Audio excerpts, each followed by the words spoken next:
저희 법무부 범죄예방 정책국은 이름 그대로 범죄 예방에 관련된 업무를 합니다. 그래서 담당하고 있는 업무 자체가 그 보호관찰, 그리고 전자감독, 그리고 그 법교육 관련된 부분, 전체적으로는 시설 내외에서 그 대국민 혹은 비행을 저지른 혹은 범죄를 저지른 성인이나 소년 대상의 여러 가지 교정교육과 그리고 재대응을 막기 위한 관리 감독들, 이런 것들을 하는 것이 저희 범죄예방 정책입니다.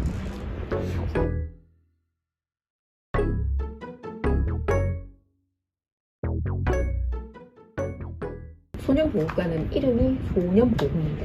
예, 그래서 촉법소년을 포함한 촉법소년, 우범소년, 범죄소년 해서 소년법상에서 규정하고 있는 소년보호의 대상이 그 세 가지로 분류가 됩니다.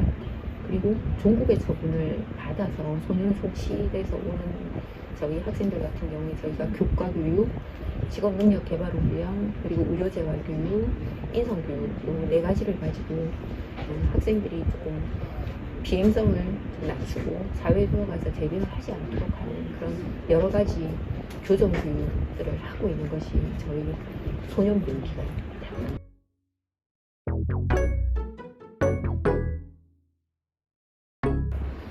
형법은 지은 죄만큼 처벌을 받는 것이 주요 목적이라면 소년보호는 그 소년법 제1조를 한번 딱 보시면 소년의 그 건전한 성장을 위해서 국가가 아이를 보호하겠다는 것들을 1조에서 인용으로 내고 있습니다. 그래서 여기 같은 경우는 아이를 보호하고 아이가 건전하게 성장하기 위해서 환경을 조정하고 품행을 개선시키기 때문에 이 환경을 조정하려면 환경에 대한 조사가 필요합니다. 그래서 소년법에 보면 전문가가 조사를 할 수 있도록 되어 있습니다. 그래서 저희 소년분류심사원이나 보호관찰소에서 이 보호처분 대상되는 아이들을 법원에서 의뢰하면 저희가 조사를 하는데, 말씀드린 대로 보호관찰소나 청소년 비행예방센터에서 하는 조사는 사회 내에서 이루어지고요.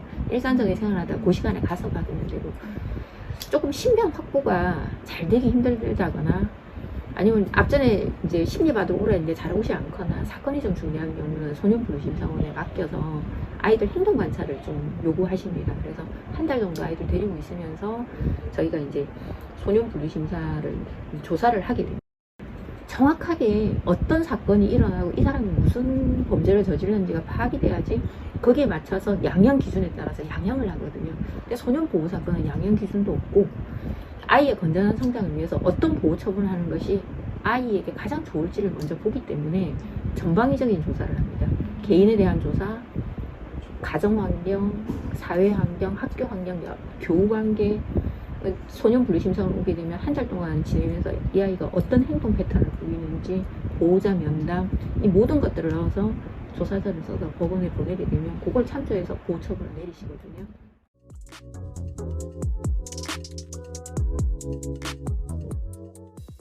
솔직히 제가 입사했던 94년도나 지금이나 소년범죄는 비슷한 양상으로 일어나고 있어요. 다만 지금은 훨씬 더 많이 주목받는 이유가 미디어가 발달하기 때문에 이거를 실시간으로 볼 수 있다는 거예요. 언론에 보도가 되거나 이게 유튜브나 여러 가지 영상 매체를 통해서 올라오는 것이 좀 적었을 뿐이에요. 다만 비행의 양상은 조금 차이가 있습니다. 뭐가 있냐면 기본 베이스는 절도하고 폭력입니다. 게임이 생기고 인터넷이 생기니 예전에 사기는 실물 사기였다면 지금은 다 인터넷 사기인 거죠. 그래서 그 비행의 양상들은 바뀌고 그 시대를 대변하는 조금은 뜨거운 사건들, 이 뜨거운 사건들은 과거에도 있었고 지금도 있어요. 다만 지금이 훨씬 더 국민들에게 주목받고 국민들이 불안감을 많이 가지는 부분들이 좀 있으신 것 같아요.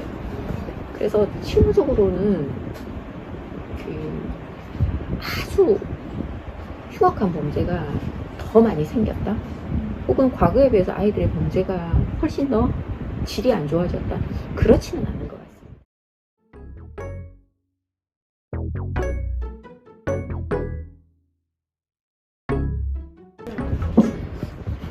이거는 실제로는 국민들이 어떤 법감정을 가지냐가 가장 큰 것 같습니다. 근데 저는 개인적으로 우리나라의 비행 청소년들 그리고 특히 소년원까지 오게 되는 아이들을 보면 여러 가지 요소들이 있어요.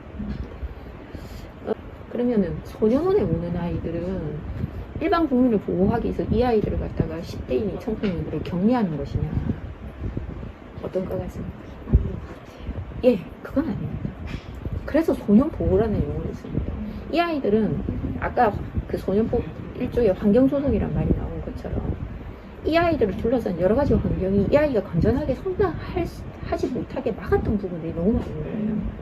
그렇기 위해서 이 유해한 환경들, 이 아이의 건전한 성장을 막았던 여러 가지 환경들이 가정 환경일 수도 있고 본인 개인적인 특성일 수도 있고 학교에서의 문제일 수도 있고 교육 관계에서 여러 가지가 있거든요. 그런 유해한 환경부터 이 아이를 보호하겠다는 뜻입니다. 그래서 소년보호라는 용어를 쓰거든요.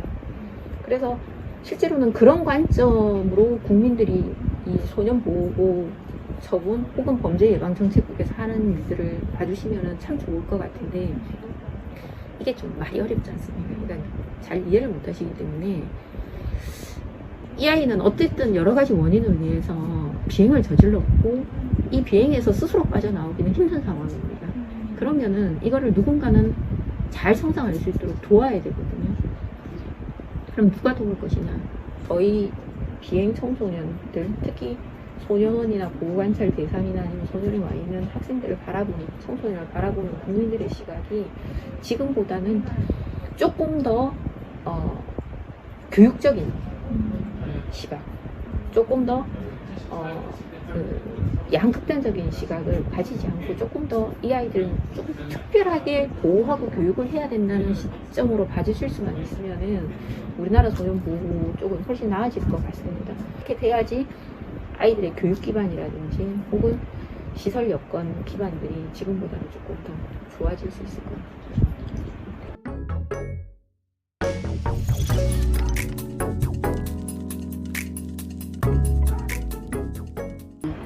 어떻게 하면은 잘 성장해서 사회로 돌아갈 수 있는 청소년이 될 것이냐는 그런 시각들을 가지시고 저희 학생들이나 혹은 저희 범죄예방정책국에서 하는 일들에 대해서 조금 더 관심 가져서 봐주시고 지금 이런 것들 좀 유튜버나 이런 데다가 많이 올려서 공부해 주시면은 충분히 저희들이 많이 감사할 것 같습니다.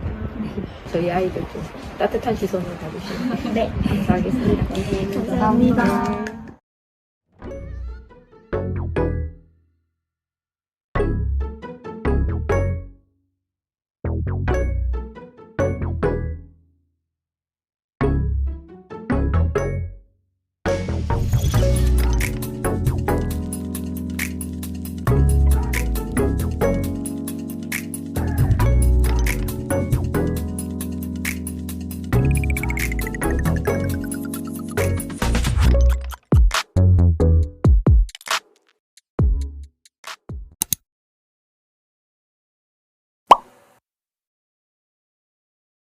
하나, 둘, 셋, 짜잔! 저희가 법무부 소년보호과에서 인터뷰를 마치고 이제 선물을 받았는데 그거를 언박싱 해보도록 하겠습니다.